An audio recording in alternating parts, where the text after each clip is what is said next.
तकरीबन 3 पौंड का साਡਾ दिमाग बड़ा दिलचस्प है। ये 100 बिलियन न्यूरॉन काम करते हैं तो 100 ट्रिलियन कनैक्शन नाल ही जुड़िया हुआ है। तो साड़ी जिंदगी का करता धरता भी हो दिमाग में असीं दो हिस्से बन सकते हैं, लैफ्ट ब्रेन तो राइट ब्रेन, मतलब खब्बे पासे वाला हिस्सा ब्रेन का तो सज्जे पासे वाला हिस्सा।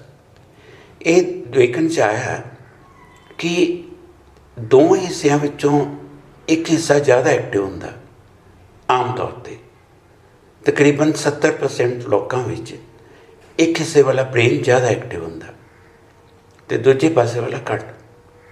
जिमें घर च मियाँ बीवी होंदे तो 70% केसिस इदा होंदे आ कि उन्हां विचों मियाँ या बीवी विचों एक डोमीनेटिंग होंदा ते 25% केस इहो जिहे भी होंदे जिहदे च दो अपनी चलाने की कोशिश करते पर उत्थे बहुत मुश्किल हो जाती है। इदां ही ब्रेन के केस च जो दोनों ही एक्टिव होणगे लैफ्ट भी राइट भी तो फिर बेचैनी ज़्यादा बढ़ सकती है दिमाग की। तो 5% इहो ਜਿਹੇ भी केस होंदे आ जिथे किसी की भी नहीं चलती, मतलब कोई भी ब्रेन का हिस्सा एक्टिव नहीं होंदा, घट एक्टिव होंदा तो उत्थे हाल थोड़ा जिहा माड़ा होंदा। चलो आपां इहनूं विस्तार नाल समझदे हां। तुसीं कहोगे कि जे ब्रेन का एक हिस्सा एक्टिव है दूजा घट है तो उहदे नाल की होना? देखो उहदे नाल ही सब कुछ होना। लैफ्ट वाले हिस्से के अपने काम है, राइट वाले हिस्से के अपने काम है। जे लैफ्ट ब्रेन ज़्यादा एक्टिव है तो बच्चा साइंस वाल वो झुकाव होगा, लॉजिकल होगा, मैथमैटिक्स वाल झुकाव होएगा। जे किसी के बच्चे का राइट ब्रेन ज़्यादा एक्टिव है तो उन्होंने आर्ट्स वाल ज़्यादा वो झुकाव होगा, म्यूजिक वाल, इमोशन ज़्यादा होंगे, दिल तो ज़्यादा काम लूगा। तो जिहदा लैफ्ट ब्रेन ज़्यादा एक्टिव होगा उन्होंने आप कहने कि ज़्यादा दिमागी होंदा, हिसाब किताब चो ज़्यादा पैंदा, ड्राई भी होंदा वो। तो ये साडा दिमाग है, ये दो हिस्से हैं, आ खब्बे पासे का हिस्सा, आ सज्जे पासे का हिस्सा। ये समझना है कि जिहड़ा खब्बे पासे का हिस्सा ब्रेन का ये साडे शरीर दे ना जिन्ने सज्जे पासे के ऑर्गनस हैं, मतलब जिहड़ा लैफ्ट साइड वाला ब्रेन आ इहदा कनैक्शन जिहड़ा हुंदा है वो ज़्यादा करके साडे सज्जे पासे के ऑर्गनस के नाल उहदे कनैक्शन जुड़ते हैं। जिहड़ा साडा सज्जे पासे का ब्रेन आ उहदे कनैक्शन साडी बॉडी के खब्बे पासे नाल, जिहड़े खब्बे पासे वाले ऑर्गनस हैं उन्हां नाल जुड़ते हैं, राइट। तो सब तो पहली एक्टिविटी है कि अपने हत्थां नूं, पहली एक्टिविटी है कि अपने हत्थां नूं आउं करो। आ देखो कि तुहाडा अंगूठा खब्बे हत्थ का अंगूठा उपर आ रहा कि सज्जे का उपर आ रहा। जे खब्बे पासे का अंगूठा उपर आ रहा तुसीं लिखो फिर आर मतलब राइट, ठीक है। जे सज्जे पासे वाला अंगूठा उपर आ रहा है तो फिर लिखो तुसीं एल। आपां एंड च आ गिनने कि साढ़े आर किन्ने हैं, एल किन्ने हैं। तो पहली एक्टिविटी करो तुसीं शुरू। आ देखो कि कौन उपर आया, जे खब्बे पासे वाला उपर आ रहा तो आर, जे सज्जे पासे वाला अंगूठा उपर आऊगा तो लिखो एल। हुण असीं आउणे हां दूजी एक्टिविटी ते। तो इदां अपनी बाहां नूं कर लो। देखो तुहाडी खब्बी बांह उपर आ रही कि सज्जी बांह उपर आ रही है। जे तुहाडी खब्बी बांह उपर आ रही है तो लिखो आर, जे सज्जी उपर आउंदी ऐ करन नाल तो फिर लिखो एल।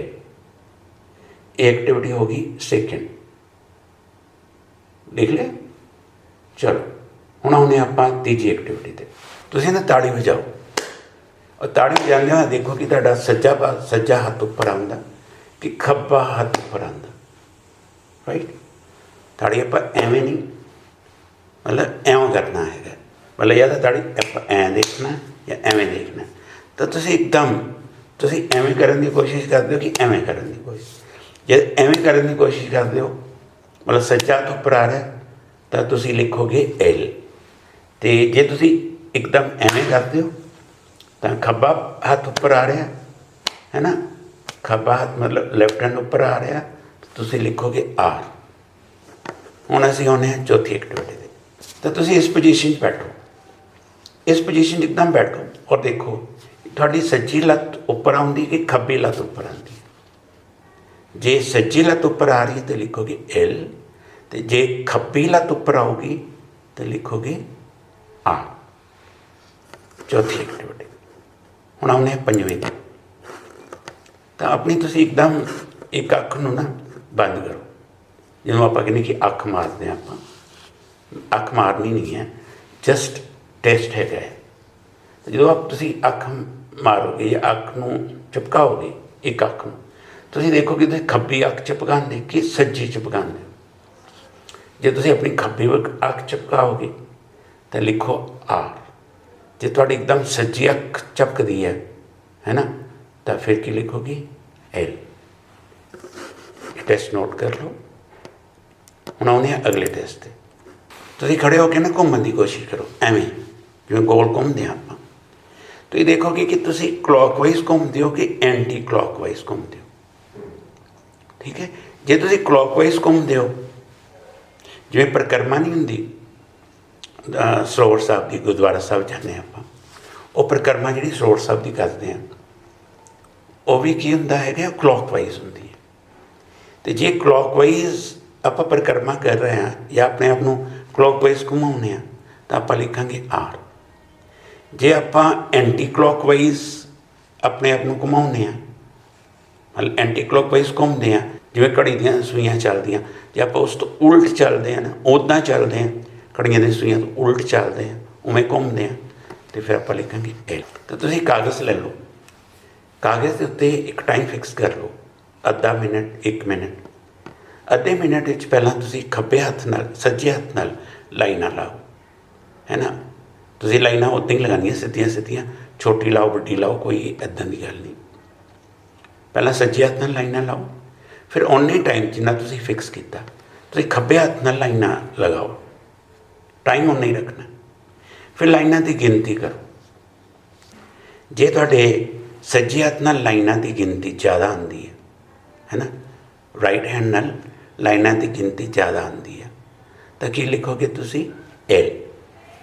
तो जे लैफ्ट हैंड नाल लाइनां की गिनती ज़्यादा आती है, तुसीं की लिखोगे फिर आर। मतलब उल्ट हुंदा ना, राइट ब्रेन कनैक्टेड हुंदा लैफ्ट वाले पासे नाल, ते लैफ्ट ब्रेन की कनैक्शनस होंदे राइट वाले पासे नाल। तो तुसीं गिनती करो लाइनां की कि सज्जे हत्थ नाल ज़्यादा थोड़ियां लाइनां आईयां कि खब्बे हत्थ नाल ज़्यादा लाइनां आईयां। ये है अगला टेस्ट। हुण तुसीं एक पेंसिल या पेन ले लो तो एक सर्कल बनाओ।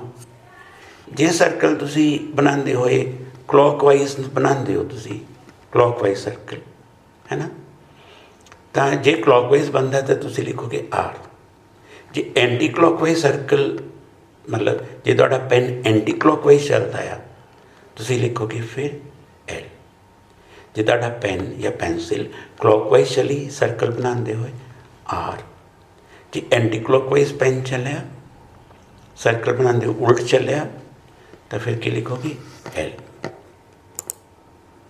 तो हुण असीं आउने हैं कि रिजल्ट किवें बनाउणा। तुसीं टोटल गिनती कर लो कि तुहाडे आर किन्ने है, एल किन्ने है। टेस्ट किन्ने सीगे देखो, टेस्ट की गिनती सी अगेन 1 2 3 4 5 6 7 8 होए तुहाडे तो टोटल टेस्ट। तुसीं अपने आर काउंट कर लो, एल काउंट कर लो। जिदा सपोज मेरे 5 वारी एल आंदा, 3 वारी आर आंदा, तो मैं 5 विचों 3 नूं माइनस करूँगा, डिवाइडेड बाय 8 टेस्टां की गिनती। तो इसनूं ब्रैकेट च करके मल्टीप्लाइड बाय 100 तुसीं परसेंटेज निकालो। परसेंटेज माइनस भी आ सकती, प्लस भी। ठीक है, एल की गिनती विचों आर की गिनती करनी है माइनस, डिवाइडेड बाय जिन्हें टेस्ट होया 8, उन्होंने मल्टीप्लाई करना है 100 नाल। ठीक है, जे तो तुहाडा रिजल्ट आता है पॉजिटिव, नंबर 1 पहली गल ये है। जो पॉजिटिव आता मतलब कि एल की गिनती ज़्यादा, इसका मतलब कि थोड़ा यू आर लैफ्ट हैंडेड, थोड़ा लैफ्ट ब्रेन एक्टिव। ठीक है, जे तुहाडा रिजल्ट आता माइनस ਇਹਦਾ ਮਤਲਬ ਤੁਹਾਡਾ ਰਾਈਟ ਬ੍ਰੇਨ ਐਕਟਿਵ। ਅਤੇ ਲੈਫਟ ਵਿੱਚ ਵੀ ਜੇ ਤੁਹਾਡਾ ਆਨਸਰ 30% ਤੋਂ ਜ਼ਿਆਦਾ ਆਉਂਦਾ ਹੈ ਨਾ, 30% ਤੋਂ ਜ਼ਿਆਦਾ ਆਉਂਦਾ, ਤਾਂ ਤੁਹਾਡਾ ਇਹਦਾ ਮਤਲਬ ਕਿ ਲੈਫਟ ਬ੍ਰੇਨ ਜ਼ਿਆਦਾ ਐਕਟਿਵ ਹੈ। ਅਤੇ ਜੇ ਤੁਹਾਡਾ ਰਿਜ਼ਲਟ 10% ਤੋਂ 30% ਦੇ ਵਿੱਚ ਆਉਂਦਾ ਹੈ ਤਾਂ ਲੈਫਟ ਬ੍ਰੇਨ ਐਕਟਿਵ ਤਾਂ ਹੈਗਾ ਹੈ, ਪਰ ਬਹੁਤ ਜ਼ਿਆਦਾ ਐਕਟਿਵ ਨਹੀਂ, ਥੋੜ੍ਹਾ ਕੋਸ਼ਿਸ਼ ਵਿੱਚ ਆ, ਪਰ ਐਡਾ ਐਕਟਿਵ ਨਹੀਂ ਆ। ਜਿੱਦਾਂ ਆਪਾਂ ਕਹੀਏ ਨਾ ਕਿ ਮੈਂ ਆਪਣੀ ਗੱਲ ਮਨਾਉਣ ਦੀ ਕੋਸ਼ਿਸ਼ ਕਰਦਾ ਪਰ ਉਹ ਨਹੀਂ ਮੰਨੀ ਜਾਂਦੀ, ਕੁਛ ਇੱਦਾਂ ਦਾ ਕੇਸ ਹੋਊਗਾ ਫਿਰ, ਹੈ ਨਾ। ਮਤਲਬ ਜੇ ਲੈਫਟ ਬ੍ਰੇਨ 10% ਤੋਂ 30% ਰਿਜ਼ਲਟ ਆ ਰਿਹਾ ਤਾਂ ਇਨਕੰਪਲੀਟ ਡੋਮੀਨੈਂਸ ਹੋਊਗਾ ਉਹ ਲੈਫਟ ਬ੍ਰੇਨ ਦਾ। ਅਤੇ ਜੇ ਤੁਹਾਡਾ ਰਿਜ਼ਲਟ ਆਉਂਦਾ ਹੈਗਾ -10% ਤੋਂ 10% ਦੇ ਵਿੱਚ, ਤਾਂ ਇਹਦਾ ਮਤਲਬ ਕਿ ਇਨਕੰਪਲੀਟ ਡੋਮੀਨੈਂਸ ਹੋਊਗਾ ਰਾਈਟ ਵਾਲੇ ਪਾਸੇ ਦਾ। ਮਤਲਬ ਰਾਈਟ ਵਾਲਾ ਪਾਸਾ ਐਗਜ਼ੈਕਟ ਡੋਮੀਨੇਟਿੰਗ ਨਹੀਂ ਹੈਗਾ ਆ, ਇਨਕੰਪਲੀਟ, -10% ਤੋਂ 10%। ਜੇ ਤੁਹਾਡਾ ਰਿਜ਼ਲਟ ਆਉਂਦਾ ਹੈ -10% ਤੋਂ ਵੀ ਘੱਟ, ਮਤਲਬ -10% ਤੋਂ ਘੱਟ ਮਤਲਬ -20%, -30%, ਐਵੇਂ, ਠੀਕ ਹੈ। ਮਤਲਬ ਮਾਈਨਸ ਵਾਲੇ ਪਾਸੇ ਵੱਧਦਾ ਹੈ ਜੀ, -10% ਤੋਂ ਜੇ ਅੱਗੇ ਚੱਲ ਗਿਆ -15, -20, ਇਹਦਾ ਮਤਲਬ ਕਿ ਰਾਈਟ ਬ੍ਰੇਨ ਬਹੁਤ ਜ਼ਿਆਦਾ ਐਕਟਿਵ ਆ। ਫਿਰ ਰਾਈਟ ਬ੍ਰੇਨ ਐਕਟਿਵ ਆ। ਜੇ ਤੁਹਾਡੇ ਰਿਜ਼ਲਟ ਵਿੱਚ ਲੈਫਟ ਬ੍ਰੇਨ ਐਕਟਿਵ ਆਉਂਦਾ ਹੈ, ਇਹਦਾ ਮਤਲਬ ਕਿ ਤੁਹਾਡੀ ਥਿੰਕਿੰਗ ਲੌਜੀਕਲ ਹੈ, ਤੁਹਾਡਾ ਮੈਥਮੈਟਿਕਸ ਬਹੁਤ ਸਟਰੋਂਗ ਹੈ, ਤੁਸੀਂ ਜ਼ਿਆਦਾ ਗੱਲਾਂ ਦਿਮਾਗ ਨਾਲ ਕਰਦੇ ਹੋ, ਦਿਲ ਦੀ ਘੱਟ ਵਰਤੋਂ ਕਰਦੇ ਹੋ, ਇਮੋਸ਼ਨਸ ਠੀਕ ਠੀਕ ਆ, ਡਰਾਈ ਵੀ ਹੋਵੋਗੇ ਕੁਝ, ਅਤੇ ਸਾਇੰਸ ਵੱਲ ਤੁਹਾਡਾ ਝੁਕਾਅ ਰਹੇਗਾ, ਮੈਥਮੈਟਿਕਸ ਵੱਲ ਸਪੈਸ਼ਲੀ। ਅਤੇ ਜੇ ਤੁਹਾਡਾ ਆਉਂਦਾ ਹੈਗਾ ਰਾਈਟ ਬ੍ਰੇਨ ਜ਼ਿਆਦਾ ਐਕਟਿਵ, ਤਾਂ ਤੁਹਾਡਾ ਝੁਕਾਅ ਰਹੂਗਾ ਆਰਟਸ ਵੱਲ, ਮਿਊਜ਼ਿਕ ਵੱਲ, ਤੁਹਾਡੇ ਇਮੋਸ਼ਨ ਜ਼ਿਆਦਾ ਹੋਣਗੀਆਂ, ਤੁਹਾਨੂੰ ਹੌਬੀ ਜ਼ਿਆਦਾ ਚੰਗੀ ਲੱਗੂਗੀ ਕੋਈ ਵੀ। ਬਾਇਓਲੋਜੀ ਪੜ੍ਹਨੀ ਥੋੜ੍ਹੀ ਆਸਾਨ ਰਹੂਗੀ ਜੇ ਰਾਈਟ ਬ੍ਰੇਨ ਜ਼ਿਆਦਾ ਐਕਟਿਵ ਆ। ਅਤੇ ਆਰਟਸ ਵਾਲੇ ਸਬਜੈਕਟ, ਮਿਊਜ਼ਿਕ, ਥੀਏਟਰ, ਭਾਵਨਾਵਾਂ, ਇਹ ਸਾਰਾ ਕੁਝ ਕੀ ਹੈਗਾ ਰਾਈਟ ਬ੍ਰੇਨ। ਤੁਸੀਂ ਮੇਰੇ ਖਿਆਲ ਰਿਜ਼ਲਟਸ ਵੇਖ ਹੀ ਲਿਆ ਹੋਣਾ ਆਪਣਾ।